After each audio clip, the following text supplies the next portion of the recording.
to understand the concept actually. So I'm just giving something in the MS Paint. Okay. So just some you can see here.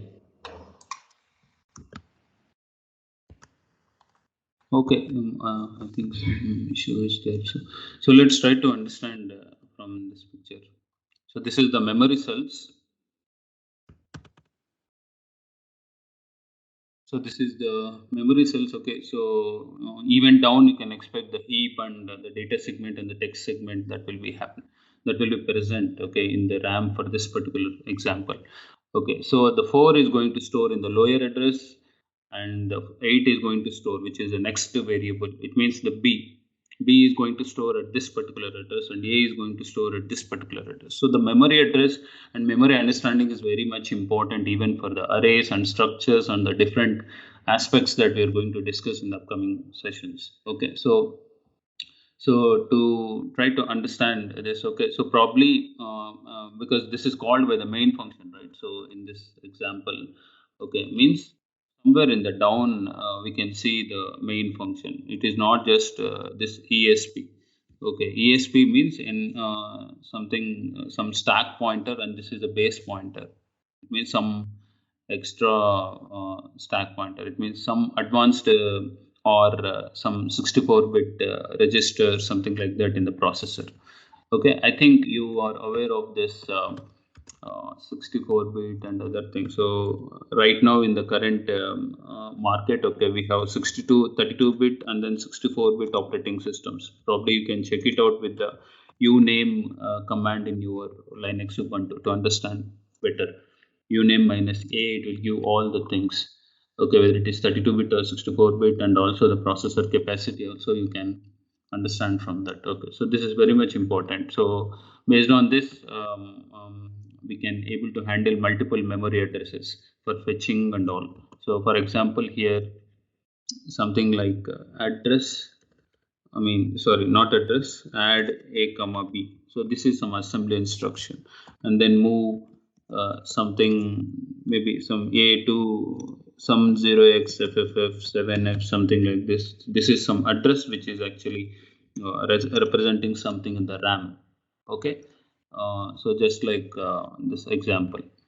Okay, so like this, like jump, some many instructions are there that we are going to see with the help of this function. So probably we can take some 2 to 3 function calls, one inside another function and one inside another function. Like that, we'll try to analyze.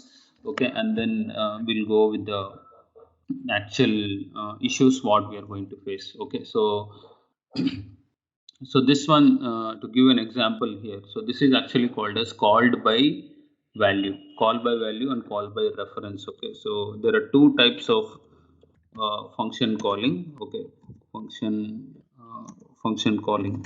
Okay, which is like call by value.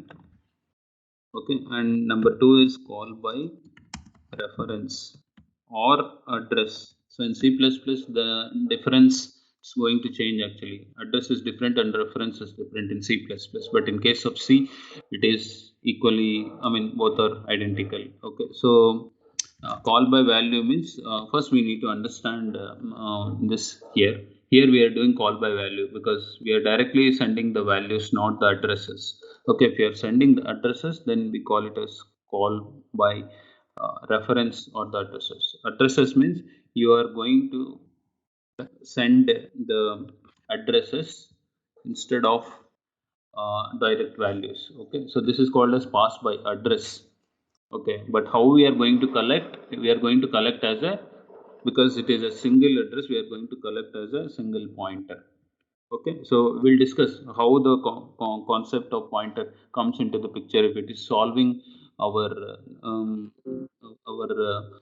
needs actually. Okay, so here, so this is called as function calling, and D and F are called as actual arguments. Okay, and X and Y are called as formal arguments or formal parameters.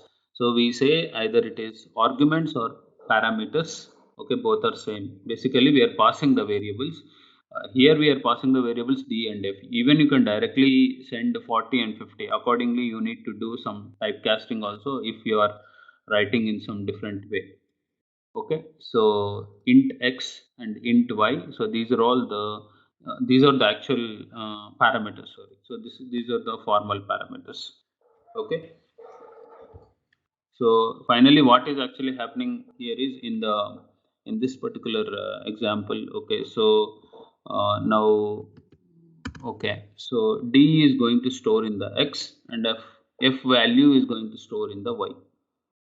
But try to remember this memory address is different and this memory address is different. Okay, that's where we'll face some issues, and that is the introduction of the pointer. Okay, so but before moving on, let's try to understand the very critical aspects with the help of GDB. Okay, so I'm just going to take another example. I hope this example is clear to you. So it is showing 70. The 70, how it has happened is it is from the result, because I'm going to print the result in the main, but I'm collecting the result value from the add function. Because of this integer, because of the return sum, okay, it is possible. Okay, but we are trying to see, we will see much more examples, integer star and structure also and character also, float also, whatever you want you can do, but we need to take care so many things when we are dealing with the advanced concepts.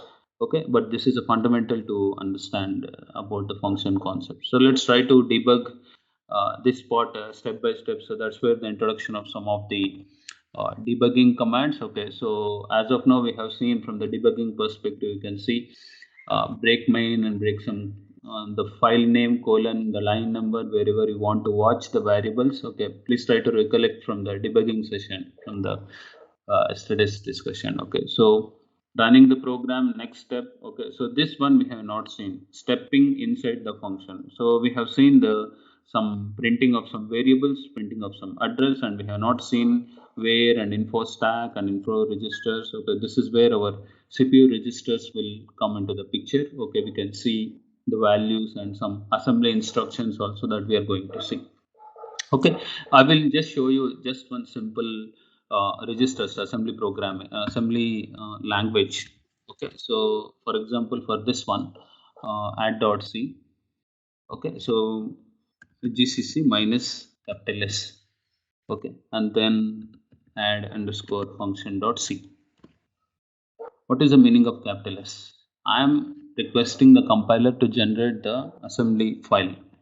So as you can see, add underscore function dot s somewhere in this, after giving minus s command, minus s option. So any Linux command contains one, two, or three things. One is Linux command followed by optionals.